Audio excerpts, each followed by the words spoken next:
প্রিয় দর্শক,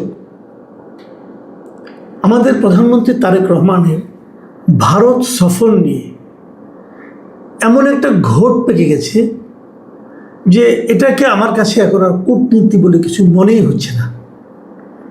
মানে কূটনীতির তো একটা ভাষা আছে, কূটনীতির একটা পদ্ধতি আছে।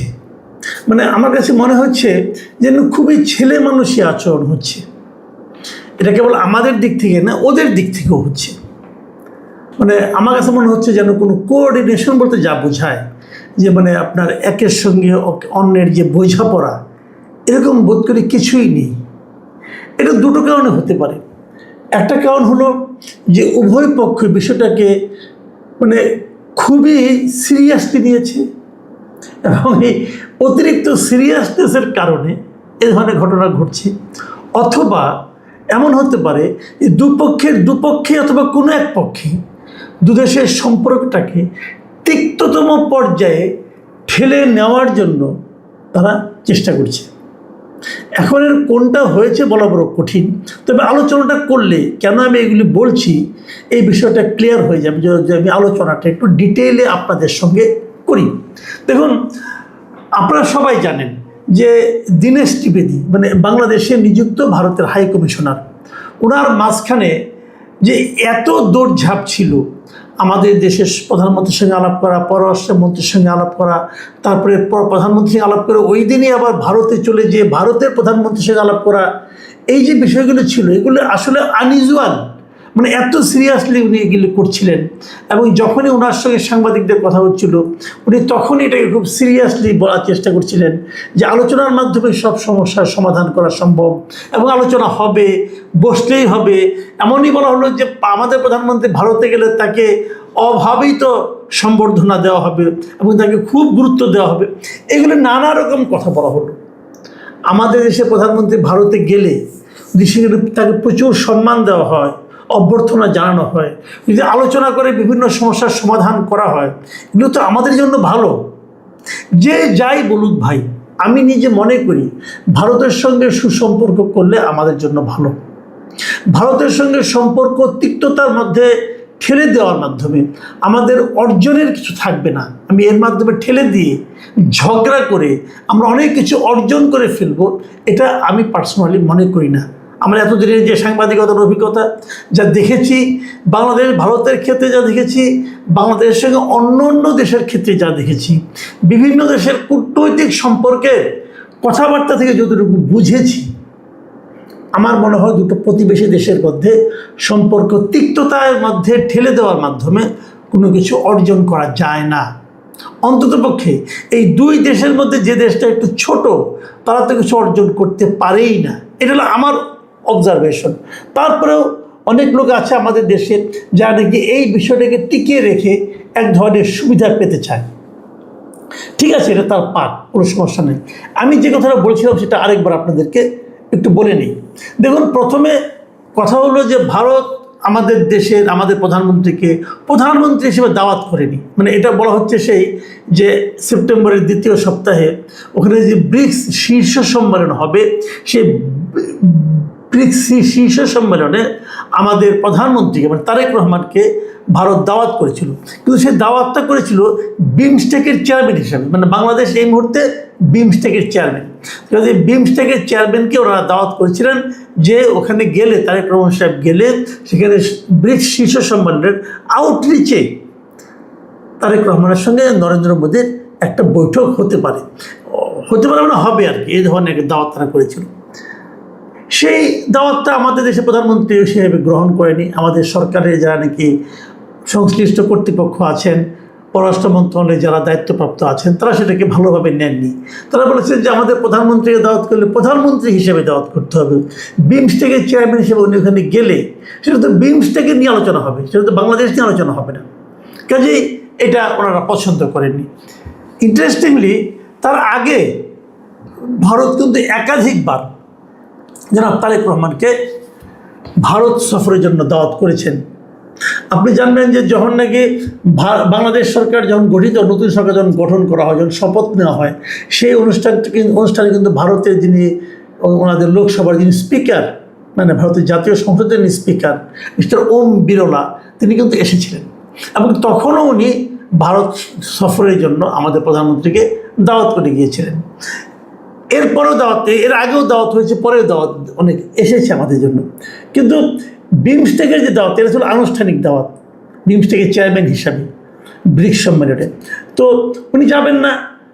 তারপর তারা বললো না, তারা প্রধানমন্ত্রী হিসেবে এবার দাওয়াত করেছে। সমস্যাটা হলো এই সময়ে ভারতের একটা আচরণে বাংলাদেশের পক্ষ থেকে উষ্মা প্রকাশ করা হয়েছে। সেটা কি আচরণ? সেটা হলো অগাস্টের 5 তারিখে ভারতে একটা প্রেস কনফারেন্সের মতো হয়েছিল। সেখানে অনলাইনে আওয়ামী লীগের সভানেত্রী, সাবেক প্রধানমন্ত্রী, বাংলাদেশের দণ্ডপ্রাপ্ত ব্যক্তি শেখ হাসিনা উপস্থিত ছিলেন, এবং তিনি বিভিন্ন দেশের বিদেশি সাংবাদিকদেরকে নানা প্রশ্নের জবাবও দিয়েছেন। এই অনুষ্ঠানটা না করার জন্য, হতে না দেওয়ার জন্য বাংলাদেশের পক্ষ থেকে ভারতকে রিকোয়েস্ট করা হয়েছিল। ভারত বলেছে যে এটা তো আমরা আয়োজন করিনি, এটা একটা বেসরকারি প্রতিষ্ঠান আয়োজন করেছে, কাজে এটা হয়ে গেছে। কিন্তু ভারত ওই অনুষ্ঠানে শেখ হাসিনা কিংবা অন্যান্যরা যা যা বলেছেন তার পুরোটার সঙ্গেই ভারত সরকারিভাবে একমত নয়। মানে ভারত ওদের সেই বক্তব্যগুলিকে এন্ডোর্স করছে না, অনুমোদন করছে না। এটা ভারতের পক্ষ হতে বলা হয়েছে। এটাও কিন্তু একটা বড় ইন্ডিকেশন যে প্রথমবারের মতো ভারত বলল যে শেখ হাসিনার বক্তব্যকে তারা অনুমোদন করছে না। কিন্তু তাতে কাজ হয়নি। যখন ভারতের পক্ষ থেকে আমাদের প্রধানমন্ত্রীকে আনুষ্ঠানিকভাবে দাওয়াত দেওয়া হলো, আমাদের পক্ষ থেকে বলা হলো যে বাংলাদেশ মনে করছে যে একটা পূর্ব শর্ত হিসেবে তারা দিল যে ওখানে যে শেখ হাসিনা আছেন তাকে যদি আমাদের এখানে ফেরত পাঠানো না হয়, অথবা আমাদের শরীফ ওসমান হাদিকে যারা হত্যা করেছে সেই সন্দেহভাজন ব্যক্তি যারা ভারতে গ্রেপ্তার হয়েছে, যে তাদেরকে আমাদের দেশে ফেরত পাঠানো না হয়, তাহলে বাংলাদেশ মনে করবে যে ভারতের সঙ্গে আমাদের অনুকূল, মানে সফর করার মতো অনুকূল পরিবেশ তৈরি হয়নি। এবং সে কারণে ওই ব্যাপারে কোনো সিদ্ধান্ত না আসা পর্যন্ত আমাদের প্রধানমন্ত্রী ভারতে যাবেন না। এখন এই যে কথাগুলি বলা হচ্ছে, এই কথা বলার পর কিন্তু আমরা ধরেই নিয়েছিলাম যে আসলে আর এই সফরে কোনো ভবিষ্যৎ নেই। আমরা যে যাই বলি না কেন, নেই, এটা আমরা ধরে নিয়েছিলাম। কিন্তু এর মধ্যে যে ঘটনাটা ঘটলো সেটা হলো যে হঠাৎ করে গত শুক্রবার একটা ঘটনা হলো। শুক্রবার বেলা 2টার দিকে ভারতের রাষ্ট্রপতি ভবন থেকে একটা ঘোষণা আসে, এবং তার ভিত্তিতে প্রেস ইনফরমেশন ব্যুরো, পিআইবি, ভারতের একটা সমাজ সংস্থা, ওরা একটা বিজ্ঞপ্তিও প্রকাশ করে। সেখানে ভারতের ডেপুটি প্রেস সেক্রেটারি নাভিকা গুপ্ত তিনি মানে শুক্রবার দিন বেলা 2:13 একটা প্রেস বিজ্ঞপ্তি দিয়ে জানান যে শনিবার রাষ্ট্রপতি ভবনে চেঞ্জ অফ গার্ড অনুষ্ঠান হবে না। এই চেঞ্জ অফ গার্ডটাকে আপনাদের একটু পরে আমি বলতেছি, এবং সেটার কারণ হিসেবে বলা হচ্ছে কেন হবে না, যে বাংলাদেশের প্রধানমন্ত্রীকে আনুষ্ঠানিক সংবর্ধনা জানানোর জন্য ওই সময় পূর্ণ রিহার্সাল হবে, এটা তারা জানাইছিল। এখন চেঞ্জ অফ গার্ড হলো কি আমি বলি, প্রতি শনিবার ভারতের রাষ্ট্রপতি ভবনে যারা মানে ওখানে যারা নাকি আপনার রাষ্ট্রপতিকে নিরাপত্তা দেয়, ওখানে যারা নিরাপত্তা যারা দায়িত্বরত থাকে তাদের পরিবর্তন হয়, মানে এক সপ্তাহ পর পরিবর্তন হয়। এই সপ্তাহে যারা ছিল, নতুন সপ্তাহে আবার অন্যরা আসে। এই যে নতুন একটা আসে, একদল যায় একদল আসে, এই উপলক্ষে ওখানে একটা অনুষ্ঠান হয়, বেশ জাঁকজমকপূর্ণ অনুষ্ঠান, ঘোড়সোয়া নিয়ে বেশ মানে খুবই একটা দেখার মতো একটা অনুষ্ঠান হয়, প্রতি শনিবারে হয় সেটা। এবং সেই অনুষ্ঠানে অনেক লোক যায়, দর্শনার্থীও থাকে, টিকিট কেটে তারা যায়, সাধারণ মানুষ তারা টিকিট কেটে সে অনুষ্ঠানটা, চেঞ্জ অফ গার্ড অনুষ্ঠানটা দেখার জন্য সেখানে যেতে পারে। তো এই শনিবারে সেটা হবে না। কারণ হলো যে যেহেতু বাংলাদেশের প্রধানমন্ত্রী যাবেন এবং ওনাকে যে সম্বর্ধনাটা দেওয়া হবে, সেই সম্বর্ধনার মহড়া শনিবার দিন হবে, এবং যেহেতু মহড়াটা হবে অতএব ওই দিন আর চেঞ্জ অফ গার্ড অনুষ্ঠানটা হবে না। এটা কিন্তু বিজ্ঞপ্তি দেয়, এবং এই বিজ্ঞপ্তি দেওয়ার কিছুক্ষণের মধ্যে এটা নিয়ে বেশ কথাবার্তা শুরু হয়ে যায়। মানে এই বিজ্ঞপ্তি থেকে তো মনে হচ্ছে যে তাহলে বাংলাদেশের প্রধানমন্ত্রী ভারতে যাচ্ছে, বাংলাদেশেও নিয়ে আলোচনা হয়, কই আমরা তো সেরকম কিছু বলিনি। আর ভারত তাহলে কোথায় পেলো যাচ্ছে, এইটা নিয়ে মোটামুটি একটা হই হই পড়ে যায়। এবং কিছুক্ষণ পরে মানে আপনার ঘন্টাখানেক পরে ওরা বলেছে 3:32 দিকে, মানে 2:30টার দিকে, সোয়া 1 ঘন্টা পরে ভারতের পক্ষ থেকে আরেকটা বিবৃতি দিয়ে ওই আগের ঘোষণাটাকে প্রত্যাহার করে নেওয়া হয়। বলা হয় যে এটা কোথাও কোনো ভুল বোঝাবুঝি হয়েছে এবং এই জন্য এমনটা হয়েছে। কিন্তু ভুল বোঝাবুঝিটা কোথায় হয়েছে সেটা কিন্তু কেউ ক্লিয়ার করেনি। এখন ভারতের পক্ষ থেকে এরকম একটা বিবৃতি চলে যাওয়া, আবার সোয়া 1 ঘন্টার মধ্যে সেটা প্রত্যাহার করে নেওয়া, এই দুটো থেকে আমরা কি দেখলাম? প্রথমত আমার যেটা মনে হচ্ছে সেটা হলো, প্রথমবার যে বিবৃতিটা তারা দিয়েছিল তারা নিশ্চিত ছিল যে তারেক রহমান সাহেব যাচ্ছেন, কিন্তু এর কিছুক্ষণ পরেই বুঝতে পেরেছেন যে না, আসলে উনি যাচ্ছেন না, এবং এই জন্য এটাকে প্রত্যাহার করে নেওয়া হয়েছিল। দেখুন, তারেক রহমান সাহেব যখন প্রথম যাবেন বলেছিলেন, তখন আমাদের এখানকার যারা নাকি রাজনৈতিক দল আছে বিরোধী, মানে এনসিপি, জামাত ইসলাম, তারা কিন্তু প্রবল প্রতিবাদ করেছিলেন, বলেছিলেন শেখ হাসিনার ব্যাপারে সুরাহা না হওয়া পর্যন্ত উনি যেতে পারবেন না, ওনাকে যেতে দেওয়া হবে না, এমন কথা বলেছিল। পরে আবার এক সময় দেখলাম জামাত লিডার বলছেন হ্যাঁ উনি যেতে পারেন, যদি আমাদের স্বার্থ সংরক্ষণ হয় তাহলে যেতে পারেন। তো এই যে কথাগুলি, আমার কেন যেন মনে হচ্ছে যে বাংলাদেশে যারা বিরোধী দল আছে তারা কি বলছে, কি ভাবছে, কি প্রতিক্রিয়া দেখাচ্ছে, তার উপর নির্ভর করছে এই তারেক রহমান সাহেব ভারত যাবেন কি যাবেন না।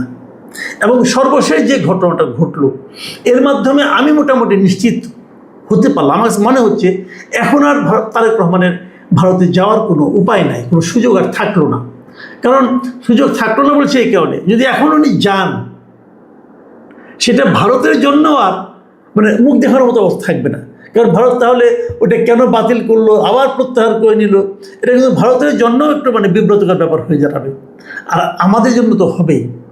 এখন ধরেন আমরা ধরে নিলাম, যেমন আজকে মানে আমি গতকালকে একটা নিউজ দেখলাম, প্রথম আলোর একটা নিউজ, সেখানে আমাদের যিনি প্রেস সেক্রেটারি আছেন প্রধানমন্ত্রী মিস্টার সালেহ শিবলি, তাকে জিজ্ঞাসা করা হয়েছিল যে আপনি মানে উনি জিজ্ঞাসা করেন না, প্রথম আলোর নিউজটাতে সালেহ শিবলির একটা বক্তব্য ছাপা হয়েছে, সেটা উনি রয়টার্সকে বলেছেন।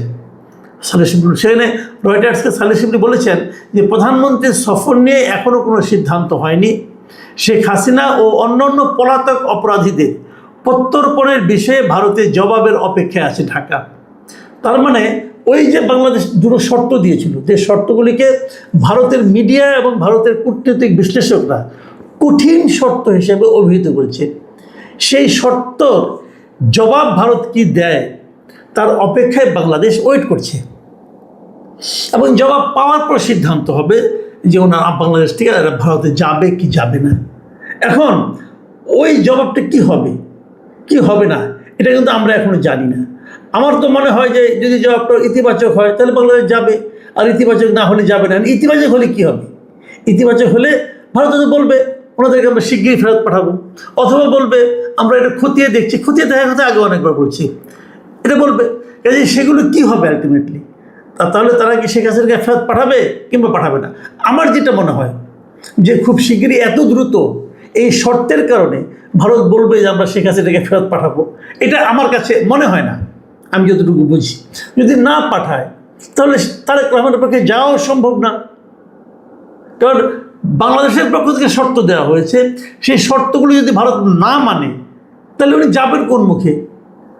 মানে এখন অবস্থাটা এমন দাঁড়িয়েছে, বিশেষ করে ভারতের ওই আপনার রাষ্ট্রপতি ভবনের ওই বিজ্ঞপ্তি দেওয়া এবং তার প্রত্যাহার করে নেয়, এই ঘটনার পর যে ঘটনা যা দাঁড়িয়েছে, এই চেঞ্জ অফ গার্ডকে বাতিল করা আবার সেটাকে প্রত্যাহার করে নেওয়া, এর মাধ্যমে সিচুয়েশনটা যেখানে গিয়ে দাঁড়িয়েছে, আমার মনে হয় না এখান থেকে আবার সেই যাওয়াটা আদৌ সম্ভব হবে।